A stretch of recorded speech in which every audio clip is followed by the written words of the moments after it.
Exploring artificial intelligence in action में आपका स्वागत है। इस मॉड्यूल में हम एआई के 3 प्रमुख उपक्षेत्रों का अध्ययन करेंगे: natural language processing, computer vision और रिकमेंडेशन सिस्टम। इस मॉड्यूल के अंत तक आप शिक्षा में एआई सिस्टम के सामान्य अनुप्रयोगों की पहचान कर पाएंगे और उनकी प्रभावकारिता का मूल्यांकन कर पाएंगे। चलिए शुरू करते हैं। सामान्य एआई उपक्षेत्र।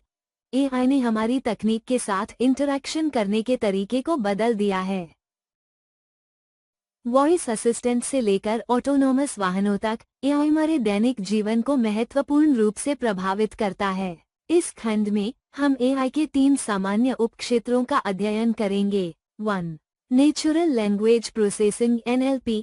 यह मशीनों को मानव भाषा को समझने और उत्पन्न करने में मदद करता है। 2. Computer vision. यह मशीनों को दृश्य डेटा की व्याख्या करने की अनुमति देता है। 3. Recommendation systems. ये उपयोगकर्ता के व्यवहार के आधार पर व्यक्तिगत सुझाव प्रदान करते हैं।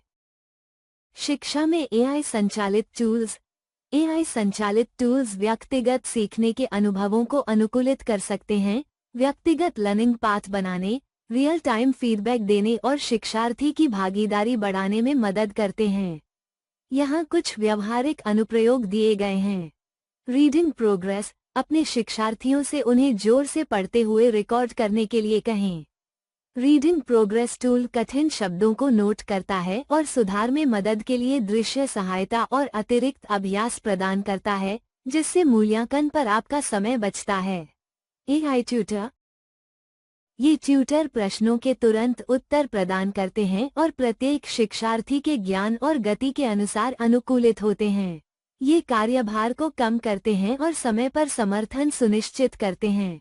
Mixed reality learning. Mixed reality को शामिल करें ताकि शिक्षार्थियों को अनुभवात्मक शिक्षा में डुबोया जा सके। उदाहरण के लिए, होलो ह्यूमन वीआर छात्रों को जोखिम मुक्त वर्चुअल वातावरण में जटिल सर्जरी का अभ्यास करने की अनुमति देता है, जबकि वर्चुअल फील्ड ट्रिप उन्हें संग्रहालयों और पुरातात्विक स्थलों में ले जाते हैं। Interactive smart boards. Smart boards का उपयोग विचारों को सामूहिक रूप से विकसित करने के लिए करें, चाहे आप रिमोटली पढ़ा रहे हों या व्यक्तिगत रूप से।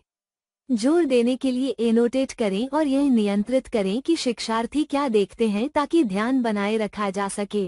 Data analytics. डेटा एनालिटिक्स का उपयोग करके शिक्षार्थियों की भागीदारी और प्रगति की निगरानी करें।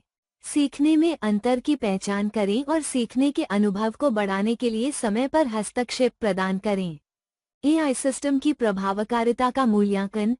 एआई सिस्टम का प्रभावी उपयोग करने के लिए ये समझना महत्वपूर्ण है कि ये कैसे काम करते हैं और उनकी प्रदर्शन क्षमता को कैसे अनुकूलित किया जाए। यहाँ कुछ रणनीतियाँ दी गई हैं। न्याय और समावेशिता। सुनिश्चित करें कि एआई सिस्टम न्यायपूर्णता को ध्यान में रखकर विकसित किए गए हैं। विभिन्न शिक्षार्थी समूहों में उनके प्रदर्शन का मूल्यांकन करें ताकि जाति, जातीयता, भाषा, लिंग या उम्र के आधार पर पक्षपात से बचा जा सके। Input quality. इनपुट डेटा की गुणवत्ता परिणामों को महत्वपूर्ण रूप से प्रभावित करती है। एआई सिस्टम की विश्वसनीयता बढ़ाने के लिए स्पष्ट, सटीक और फॉर्मेटेड डेटा का उपयोग करें। सर्वोत्तम परिणामों के लिए एक भाषा का पालन करें। निरंतर निगरानी। एआई सिस्टम की उपलब्धता और प्रदर्शन की नियमित निगरानी करें। अलर्ट सेट करें ताकि समस्याओं की पहचान उनके शिक्षार्थियों को प्रभावित करने से पहले की जा सके और डेटा सुरक्षा और गोपनीयता सुनिश्चित की जा सके।